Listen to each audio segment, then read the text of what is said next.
In this lesson, what we're going to focus on is laying the foundation so you can learn to move explosively. The key thing here is that you have to learn how to use your full body, create tension in your full body to control and direct the weight so you always are going to be safe and be able to get the result that you want. Remember in lesson 1, what we practiced was getting used to the feel of having a heavy weight in your hands. When I had you lift a really heavy weight, I made you keep one hand on it and you kept it below your hips. Anytime it got above your hips, I let you put 2 hands on it.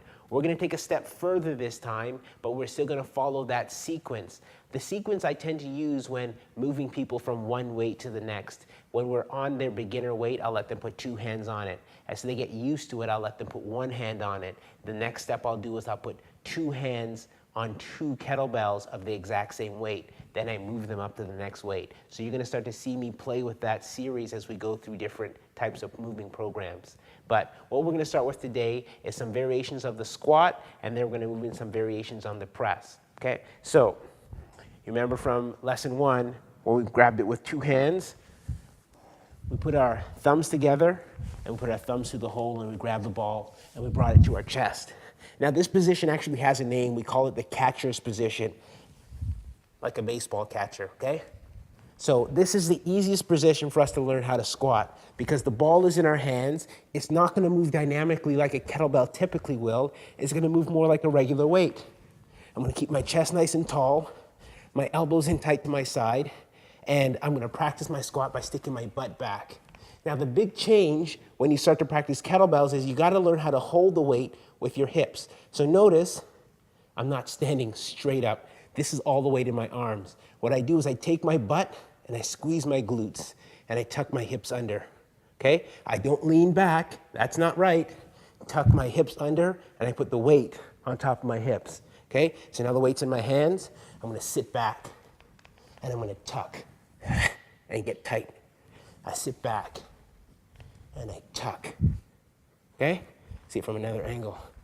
You sit back and you tuck. Okay? If you move through that type of sequence, it will be really easy for you to learn how to feel the weight in your upper body and connect it to your lower body. And that's part of what we're trying to do in this early sequence when we're practicing getting the tension in the right places. Okay? So let's go through some variations on that movement. So your first step is just to practice the catcher squat. The next step is to practice what we call a push squat. So the push squat is when we sit back, I'm going to actually push the weight away from myself.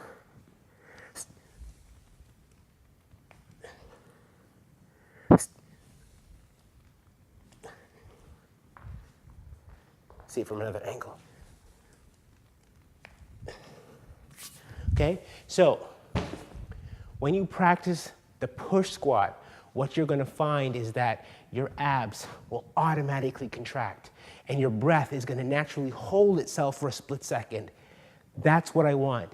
I want you to use that to help you learn how to time your breath so you get the tension at the part where you're most vulnerable. Okay? That's the purpose of those 2 exercises.